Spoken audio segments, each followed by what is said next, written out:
Today, I want to begin with a question.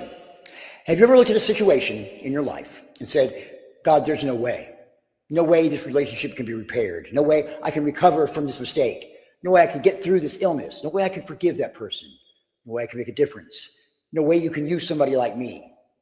If you've ever said those words, then congratulations. You're in very good company today. Because today's readings are filled with ordinary people staring at impossible situations and God showing up anyway. In our first reading from Genesis, Abraham and Sarah are old, not getting older. They're old. The kind of old where people stop making plans and start making memories. The kind of old where dreams have long since been packed away and placed on a shelf.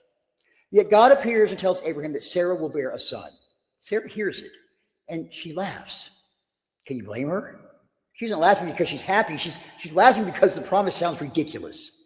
She's laughing because reality says one thing and God is saying another. Reality says it's too late. God says, I'm just getting started. Reality says, impossible. God says, watch me. Sarah's laugh is the laugh of every person who has ever looked at their circumstances and believed that God's promises were too good to be true. But then comes one of the most powerful questions in all of Scripture. Is anything too hard for the Lord? Not some things, not most things, anything. And thousands of years later, that question still hangs in the air, waiting for each of us to answer it.